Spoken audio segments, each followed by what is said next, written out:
बिस्मिल्लाहिर्रहमानिर्रहीम रब्बि इश्रह ली सदरी वयस्सिर ली अमरी वाहलुल उक़दतम मिन लिसानी यफ़क़हू क़ौली। अस्सलाम वालेकुम वरहमतुल्लाहि वबरकातुहू। उम्मीद करता हूँ कि आप लोग खैरियत से होंगे, खुश होंगे, महफूज होंगे। अल्लाह पाक आपको सलामत रखे, अल्लाह पाक आपको कामयाबी का मनाने से नवाजे। चलते हैं आज के नेक्स्ट लेक्चर की तरफ। साइंटिफिक नोटेशन और प्रीफिक्सेस को डिस्कस करते हैं।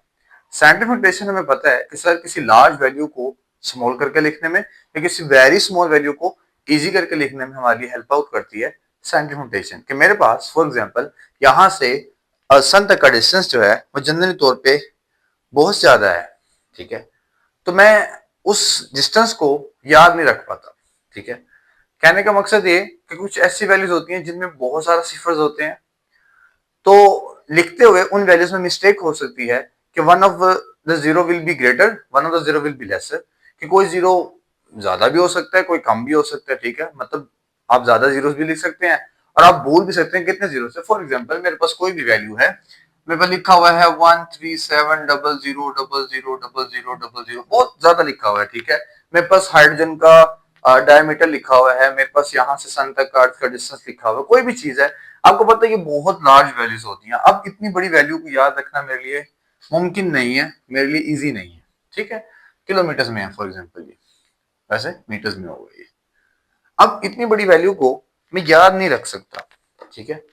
तो क्या करते हैं हम, इसको साइंटिफिक नोटेशन की हेल्प से करते हैं। साइंटिफिक नोटेशन में कैसे करना है, साइंटिफिक नोटेशन में करने के लिए हमें पता है हम 10 की पावर में लिखते थे। कैसे सर, यहां से पॉइंट को मूव करें 1 2 3 4 5 6 7 8 9 10, तो 1.37 इंटू 10 पावर 10 मीटर्स। ये किसी भी चीज का डिस्टेंस हो सकता है, मैथ हो सकता है, कुछ भी हो सकता है। तो ये याद रखना आसान हो जाएगा। मुझसे कोई पूछ ले तो मैं कहता हूँ 1.37 10 पावर 10। मुझे किसी चीज का डायमीटर पूछे थे जो कि बहुत स्मॉल था, 0.0009 मीटर्स। तो मैं कैसे बताऊंगा ये, या मिलीमीटर्स में था। तो इतने ज्यादा सिफर्स को याद रखना मुश्किल है और इसको लिखने के लिए स्पेसिंग भी ज्यादा लगती है इन वैल्यूज को। तो फिर मैं क्या करूंगा, उसी तरह पॉइंट का कॉन्सेप्ट 1 2 3 4 5 मैं लिखूंगा 9 इंटू 10 पावर -6 मिलीमीटर वैल्यू। और हमें ये पता है कि sir if we are moving from right, अगर पॉइंट राइट से मूव कर रहे हैं तो आपकी पावर पॉजिटिव आएगी, लेफ्ट से मूव करें तो पावर नेगेटिव आएगी। और पावर में कन्वर्ट करना होता है साइंटिफिक नोटेशन के अंदर। अब साइंटिफिक नोटेशन का कॉन्सेप्ट चल ही रहा था कि प्रीफिक्सेस ने एंट्री मार दी। प्रीफिक्सेस ने कहा कि देखें आप ये जो पावर्स लिख रहे हैं, मैं इन में से कुछ पावर्स को वैल्यू दे सकता हूं। कि जो आप 10 की पावर लिखते हैं, मैं इनमें से कुछ पावर्स को 10 की वैल्यूज दे सकता हूं। 10 की वैल्यूज को सिंबल दे सकता हूं, एक लेटर दे सकता हूं, जिससे आप पावर लिखना भी खत्म हो जाएगा। जैसे मैंने यहाँ पे भी 1 मिलीमीटर यूज किया है। तो मेरे पास फिर यहाँ पे कॉन्सेप्ट आ गया प्रीफिक्सेस का। प्री का मतलब होता है बिफोर, फिक्स का मतलब जो फिक्स किया गया हो। मेरे सामने इस चैप्टर के अंदर फिक्स जो किया गया, that is international unit fix किए गए थे। तो ऐसा यूनिट से बिफोर कोई वर्ड और लेटर को ऐड कर दिया जाए तो मैं उसको कहता हूं डेट इज प्रीफिक्सेस। और वो प्रीफिक्सेस क्या हो सकते हैं, किलो, मेगा, गीगा, टेरा, हेक्सा, पीटा, डेसी, सेंटी, मिली, माइक्रो, नैनो, पिको। ये सारे के सारे आपके पास जो जनरली तौर पे हैं, ये प्रीफिक्सेस आपके पास मौजूद हैं। तो जनरली तौर पे प्रीफिक्सेस क्या है, ऐसा वर्ड और लेटर जो किसी ऐसे यूनिट से पहले लगाया जा सके, ऐसे यूनिट से पहले एडअप किया जा सके, उसको हम कहते हैं प्रीफिक्सेस। और उसके कुछ पावर्स जो है, 10 की पावर्स जो है वो हमें टेबल्स में गिवन है। वो टेबल आपके सामने मैं शो कर रहा हूं, जिसमें आप देखो कि सर आपके पास यहाँ पे 10 की पावर 1 डेसी शुरू होता है, फिर सेंटी, मिली, माइक्रो, नैनो, पिको, फेम्टो, आठों तक जा रहा है। और इसमें अगर मैं देखूं सीक्वेंस, तो सीक्वेंस में नजर आ रहा है 10 के पावर -1, फिर -2, फिर -3 और फिर 3 का टेबल जा रहा है अप टू 18 तक। ये इसको याद रखने का आसान तरीका है।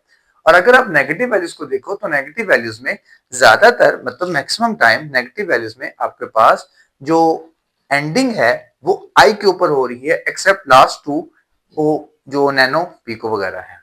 मतलब अगर नेगेटिव वैल्यूज को प्रीफिक्स में यूज किया जाएगा तो उसकी वर्ड्स की एंडिंग आई और ओ पे हो रही है। और अगर आप देखिए पॉजिटिव वर्ड्स में, पॉजिटिव वर्ड्स में आपके पास है डेका, हेक्टो, ठीक है, किलो, मेगा, गीगा, टेरा, पीटा, हेक्सा।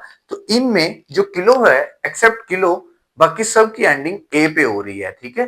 तो प्रीफिक्सेस किलो जो है उसकी उसमें उसके अलावा बाकी सब की एंडिंग जो है वो ए के ऊपर हो रही है। तो इस तरह प्रीफिक्सेस टेबल याद रखना आपके लिए आसान हो जाएगा। तो इस तरह आप प्रीफिक्सेस में यूज कर सकते हैं किसी भी वैल्यू को जनरली तौर पे कि प्रीफिक्सेस आप कैसे यूज कर सकते हैं, ठीक है। तो कोई भी अगर आपके पास क्वेश्चन हो, कोई भी एग्जांपल हो, तो आप उसको प्रीफिक्सेस से सॉल्व कर सकते हैं।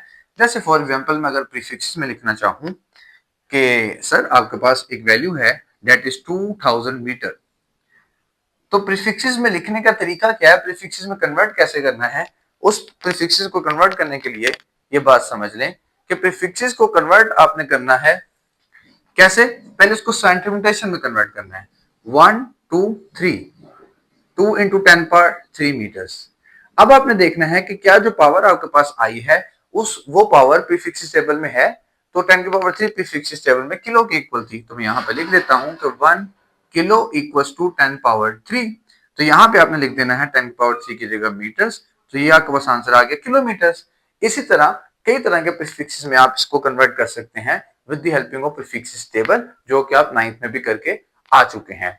अभी इस टॉपिक को मेनली जो देने का मकसद है उसका वो ये है कि सर आपको यूज ऑफ ऐसे units required special care more particularly in with prefixes, some points to note are. देखिए उसने कहा कि अब आपके पास जो ऐसे यूनिट्स आप लिखते हैं या जो 9th 10th से लिखते आ रहे हैं, उन ऐसे यूनिट्स को यूज करने के लिए यूज ऑफ ऐसे यूनिट्स रिक्वायर्ड स्पेशल केयर। ऐसे यूनिट्स को यूज करते हुए आपने क्या केयर रखनी है, ठीक है, वो बता रहा है आपको। मोर पर्टिकुलरली इन राइटिंग प्रीफिक्सेस, खास तौर पे जब आप प्रीफिक्सेस यूज कर रहे होंगे तो आप क्या केयर रखनी है। पहला पॉइंट कि लिखते हुए यूनिट्स को क्या आपने केयरफुल ऑब्जर्वेशन रखनी है कि क्या चीज करनी है क्या नहीं करनी, और खास तौर पे अगर यूनिट्स में प्रीफिक्सेस यूज कर रहे हैं, क्योंकि अभी हमने प्रीफिक्स यूज किया है किलोमीटर्स, ठीक है, तो उसके लिए आपने क्या पॉइंट्स को मद्देनजर रखना है, उन पॉइंट्स को बता रहा है। अभी हम सीखते हैं वो कौन कौन से पॉइंट्स है जिसको हमने अडॉप्ट करना है यूनिट्स को लिखते हुए प्रीफिक्सेस को यूज करते हुए।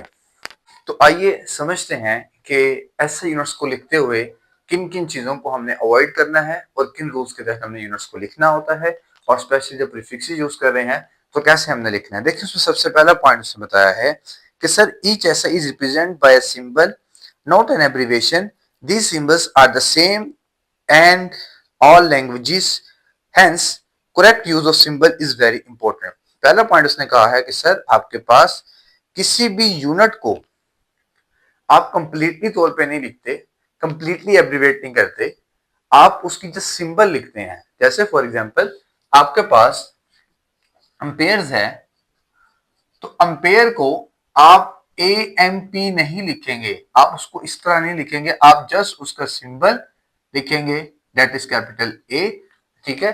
तो ये उसने पहला पॉइंट बताया है कि सर आपके पास करेक्ट यूज ऑफ सिंबल बहुत इंपॉर्टेंट है कि आप उसमें क्या यूज कर रहे हैं। जैसे एम्पेयर है, जैसे सेकंड्स है, तो हम ये नहीं कर सकते कि सेकंड्स में SEC लिखें, बल्कि हमें जस्ट स्मॉल s लिखना है। तो करेक्ट यूज ऑफ सिंबल सबसे पहले इंपॉर्टेंट है, और कंप्लीटली तौर पे कोई भी यूनिट नहीं लिखा जाता।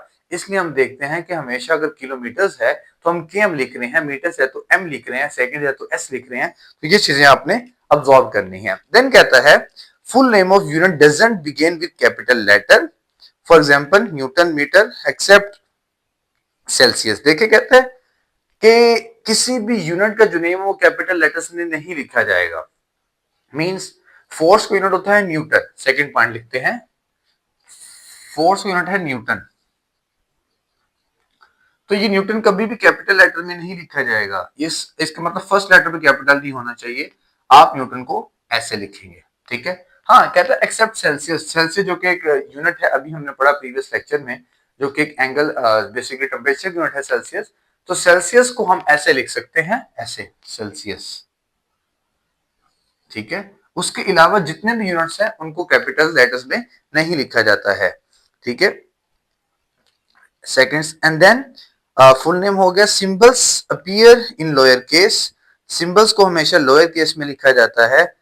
हाँ कि आपके पास जैसे ये सेकंड्स है, इस सेकंड को यहाँ टाइम की यूनिट सेकंड्स है, तो लोअर केस में लिखने का मतलब है उसको स्मॉल एस में लिखते हैं, छोटे हिस्सों में लिखते हैं, छोटी इंग्लिश में लिखते हैं, हम जिसको स्मॉल इंग्लिश कहते हैं, ठीक है। तो छोटी इंग्लिश में बड़ा लिखते हैं। फिर आपके पास मीटर्स है, उसके लिए स्मॉल एम यूज करते हैं, मीटर्स है तो स्मॉल एम यूज किया जाता है। हाँ हमारे पास एक यूनिट आता है लीटर, उसके लिए कैपिटल एल यूज किया जा सकता है, except L, capital L volume के लिए जो कि यूज होता है, बाकी तमाम यूनिट्स को लोअर केस में लिखा जाता है। अब आप कहेंगे सर अम्पेयर तो आपने कैपिटल ए लिखा हुआ है, इसकी कहानी आपको अभी आगे बताते हैं। देखिए फिर कहते हैं symbols named after scientist have initial letters capital. तो जनरली तौर पे अब यहाँ पे बात आ गई कि सर ऐसे यूनिट्स जो के आपके पास किसी साइंटिस्ट के नेम पे हैं, जैसे पास्कल्स है, ठीक है, जैसे वॉट है, या जैसे न्यूटन है, या अम्पेयर है, न्यूटन है, अम्पेयर है, इन सब के पहले पहले वर्ड कैपिटल्स लिखे जाते हैं। मतलब पास्कल्स के लिए पी ए लिखा जाता है, वॉट के लिए कैपिटल डब्ल्यू लिखा जाता है, न्यूटन के लिए एन लिखा जाता है, अम्पेयर के लिए कैपिटल ए लिखा जाता है। तो इसलिए सिर्फ साइंटिस्ट के नेम पे जो यूनिट्स हैं उन यूनिट्स को आप कैपिटल ए से show, capital word first letter capital show कर सकते हैं, उसके अलावा किसी के लिए नहीं शो कर सकते, ये उसने बताया है। फिर उसके बाद symbols and prefixes are printed in upright Roman style regardless of the type style in surrounding text. For example, a distance 50 metre. Generally तौर पे वो कहता है कि प्रीफिक्सेस जो हैं जनरली तौर पे उनको रोमन्स में नहीं लिखा जाता, उनको डिफरेंट स्टाइल में ही लिखा जाता है। मतलब कि आपने अगर लिखा है किसी वैल्यू को 50 मीटर तो ये रोमन्स में नहीं लिखी जाएगी, ठीक है। रोमन्स आपको गिनती पता है x1 4 इस तरह की गिनती में नहीं लिखी जाएगी। ये एक्चुअल में आपके पास उसी फॉर्मेशन में लिखी जाएगी जो लिखी होती है, मतलब जो हम कॉमन यूज करते हैं सराउंडिंग टेक्स्ट, मतलब न्यूमेरिक वैल्यूज के साथ। फिर symbols do not take plural form. हाँ जी, सिंगल सिंगल कह रहा हूँ, सिंबल जो है वो कभी भी प्लूरल फॉर्म नहीं लेगा। मतलब आप ये नहीं लिख सकते 100 मीटर्स, मिलीमीटर्स, मिलीमीटर्स मतलब एमएमएस नहीं लिख सकते, और फिर आप 100 मिलीमीटर्स 1 केजी 60 केजी, ठीक है। तो बेशक कहने का मकसद उसका ये है कि प्लूरल फॉर्म नहीं आ सकती कि बेशक वो 1 मिलीमीटर है लेंथ या वो 1 मिलीमीटर से ज्यादा है, तब भी उसके लिए सेम है। चाहे आपका मैथ 1 केजी का है चाहे 100 केजी का है, तब भी यूनिट सिंगल फॉर्मेशन में ही रहेगा, इसके साथ एस वगैरह कुछ भी नहीं आएगा। तो ये बेसिक मकसद है कि सिंबल्स में यूनिट्स जो है उसमें प्रीफिक्सेस कह रहा हूँ, सिंबल जो है वो प्लूरल नहीं होगा, वो सिंगल ही रहेगा, केजी ही रहेगा, केजीज नहीं आएगा जो हम अक्सर बोल रहे थे केजीज इतना, तो 100 केजी जस्ट। फिर नो फुल स्टॉप और dot is placed after the symbol accept at the end of the sentence. हाँ जी, ये हमें पता है कि सर किसी भी सिंबल के एंड पे, मतलब आपने लिखा लेंथ 1 मीटर, आपने अक्सर न्यूमेरिकल्स पढ़े, आप लिखते हैं वहां पे लेंथ 1 मीटर, तो इसके आगे कोई फुल स्टॉप नहीं आएगा। हाँ, सेंटेंस एंड होता है तो हम उसमें डॉट वगैरह पुट कर रहे होते हैं। तो ये भी बात याद रखनी है कि कोई भी यूनिट आपने लिखा है तो उस यूनिट के एंड पे फुल स्टॉप नहीं लगाना। और देन आपके पास नेक्स्ट पॉइंट है जो कि prefix is written before and without space to be base unit, for example milliliters, metre per second. आपके पास कहता है कि आप कोई भी यूनिट लिख रहे हैं तो कोई भी यूनिट लिखते हुए आपने बीच में स्पेस नहीं रखनी, खासतौर पे जब आप बेस यूनिट्स को लिखने हैं, जैसे मीटर्स पर सेकंड, मीटर, लीटर। तो बेस यूनिट्स के साथ जब आप प्रीफिक्सेस यूज कर रहे होंगे तो आपने कोई भी स्पेस नहीं रखनी है। Prefixes is written before and without space to base unit. ये मिलीलीटर्स है और मिली सेकेंड्स आपके पास है, तो कोई स्पेस इनके दरमियान नहीं होनी चाहिए। मतलब ये इस तरह नहीं लिखे होने चाहिए, ये इस तरह नहीं लिखा होना चाहिए, ये गलत हो जाएगा। ये आपके पास करेक्ट है, तो स्पेस भी नहीं होनी चाहिए। ये यूजुअली चीजें हम सब कुछ कर रहे होते हैं। Base units are written one space apart, leave a space even between the number value in the symbol. हाँ, अगर आप बेस यूनिट्स लिख रहे हैं, जस्ट बेस यूनिट्स, ठीक है, मतलब आपने किसी चीज की लेंथ लिखी, मैथ लिखा 1 केजी, तो उसमें स्पेस रखें। आपने किसी चीज की स्पीड लिखी 1 मीटर्स पर सेकंड, तो उसमें कुछ स्पेस रखें। आप बेस यूनिट्स यूज करते हुए खास तौर पर उसने कहा base units are leave a space even between the number value and the symbol 10 metre per second ETC. मतलब ये इन नंबर के दरमियान और वैल्यू के दरमियान स्पेस आपने छोड़नी है, ठीक है। तो ये उसने 9th पॉइंट बताया। 10th में कहता है compound prefixes are not allowed. हाँ, कंपाउंड का मतलब होता है एक या एक से ज्यादा, कंपाउंड प्रीफिक्सेस अलाउड नहीं है। कंपाउंड प्रीफिक्स का मतलब है आप ये नहीं लिख सकते 1 माइक्रो माइक्रोफैरेड, ये गलत है, ठीक है। आप ये नहीं लिख सकते, आप इसकी जगह क्या लिखेंगे 1 पिकोफैरेड, क्योंकि आपको पता है माइक्रो की वैल्यू होती है 10 की पावर -6 इंटू 10 पावर -6, तो ये बन जाता है 10 पावर -12। तो कंपाउंड प्रीफिक्स नहीं आ सकता, यूनिट से पहले एक ही प्रीफिक्स आएगा, तो आपने एक ही प्रीफिक्स लिखना जैसे हमने यहाँ पे लिखा। फिर When base units of multiple is raised to the power applies to whole multiple and not the base units. हाँ, कहता है कि सर जब आपके पास कोई पावर लिखी होती है किसी यूनिट के ऊपर, लिखा हुआ है 1 किलोमीटर स्क्वायर, तो इसका मतलब ये नहीं है कि ये जस्ट मीटर स्क्वायर के ऊपर ये पावर है, ये होल के ऊपर पावर है, मतलब किलो के ऊपर भी पावर है। मींस कि अगर मैं इस किलो को रेज करूं, मतलब मैं इसको लिखूं 1 इंटू 10⁻3, ठीक है, 3 मीटर स्क्वायर, तो ये 10⁻3 जो किलो मैंने लिखा है इसके ऊपर भी स्क्वायर आएगा, तो ये पूरी पावर बनेगी, पूरी वैल्यू बनेगी 10⁻6 मीटर स्क्वायर। तो अगर किसी यूनिट के ऊपर पावर लिखी हुई है तो वो जिस उसके यूनिट के ऊपर नहीं होगी, मीटर स्क्वायर के ऊपर लिखी है तो आप ये समझे कि मीटर स्क्वायर के ऊपर, ऐसा नहीं है, वो होल यूनिट के ऊपर पावर है। जैसे मैंने यहाँ पे एक्सप्लेन किया, किलो की पावर 10⁻3 होती है, 10⁻3 के ऊपर भी पावर है जो कि आफ्टर 10⁻6 बन जाती है। फिर use negative index notation instead of solidus. हाँ, ये गलती बहुत ज्यादा करते होते हैं, मैं भी कर जाता होता हूँ कि आप इंडेक्स नोटेशन में जब लिखें तो नेगेटिव हमेशा लिखें। मतलब आप यूनिट लिखते हैं ना किसी चीज का, जैसे वेलोसिटी का मीटर पर सेकंड है, एक्सेलरेशन का मीटर पर सेकंड स्क्वायर है, ठीक है, तो कहते हैं जब यूनिट लिखें तो नेगेटिव इंडेक्स हो, ना कि आप ये सोलिडियस फॉर्मेशन में लिखें। ये सोलिडियस फॉर्मेशन होती है, ये जो स्लैश डालते हैं ना बीच में, ये सोलिडियस फॉर्मेशन होती है। तो कहता है हमेशा नेगेटिव इंडेक्स नोटेशन में लिखें। इसलिए हम देखते हैं जनरली तौर पे हमारी बुक्स के अंदर हमेशा मीटर पर सेकंड स्क्वायर, मतलब ऐसे यूनिट जिनमें पावर्स आ रही होती है वो नेगेटिव ही लिखी जाती हैं, ठीक है। फिर do not mix symbols and names in the same expression. हाँ जी, कहता है कि कभी भी आप सिंबल्स और नेम्स को मिक्स ना करें, ठीक है। मीटर पर सेकंड पढ़े, मीटर पर सेकंड मतलब रीड आउट करें किस चीज को, मीटर पर सेकंड, इस तरह पढ़ें आप इसको, या इस तरह पढ़ें, बस इसको ये नहीं पढ़ेंगे आप मीटर सेकंड, नो, यहाँ लिखेंगे नहीं, या ये नहीं लिखेंगे मीटर सेकंड, ये दोनों गलत हैं। आप इसको जस्ट राइट कर सकते हैं मीटर पर सेकंड या ms-1 जिसको हम कहते होते हैं। और then practical word should be recorded in most convenient units depending upon the instruments being used. For example measurements using kg in millimeter but must be recorded in the appropriate base units. And system international do not allow the use of former CGS system units such as dyne, ergos, poles, tor, etc. Last point बड़ा important है, उसने कहा कि sir आपके पास system international जो है वो ये अलाउ नहीं करता कि आपके पास जो प्रीवियस सिस्टम सीजीएस सिस्टम है। मेरे पास 9th क्लास का एक लेक्चर इंटरनेशनल सिस्टम के ऊपर, इंटरनेशनल सिस्टम यूनिट्स के ऊपर, जिसमें मैंने पिछले यूज होने वाले इंटरनेशनल सिस्टम यूनिट से पहले कौन से सिस्टम यूज होते थे वो मैंने बताए हैं, जिसमें एक होता है सीजीएस सिस्टम। अब सीजीएस सिस्टम में होता क्या था, हमारे पास जो यूज होते थे मैथ्स के लिए या डिफरेंट के लिए, डाइन, एर्गोस, पॉइस, टॉर, ये यूनिट्स बेसिकली यूज होते थे डिफरेंट क्वांटिटीज के लिए। तो कहता है कि इंटरनेशनल यूनिट अलाउ नहीं करता कि आप कभी भी इन यूनिट्स को यूज करें, सीजीएस सिस्टम को यूनिट को यूज करें। सीजीएस का मतलब ये है कि सी यहाँ पे जो है वो सेंटीमीटर जो कि लेंथ का यूनिट है, ग्राम जो मीटर मैस का यूनिट है, और सेकंड एस जो है वो सेकंड टाइम का यूनिट है।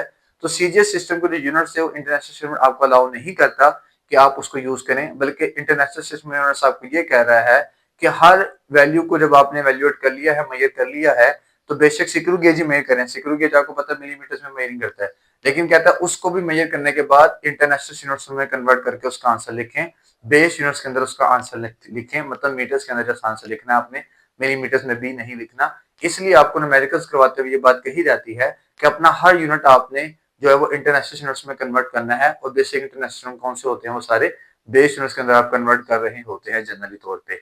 तो ये आपके पास 16 पॉइंट्स थे यूनिट्स कन्वेंशन के कि आप कैसे यूनिट्स कन्वेंशन देख सकते हैं। यूनिट्स कन्वेंशन का मतलब ये है कि कौन कौन से पॉइंट्स आपको ओबे करने हैं, कौन से पॉइंट्स नहीं ओबे करने। तो इंशाल्लाह नेक्स्ट लेक्चर में मिलते हैं with the new topic uncertainty measurement के साथ। तब तक के लिए अपना ख्याल रखिएगा। फी अमान अल्लाह।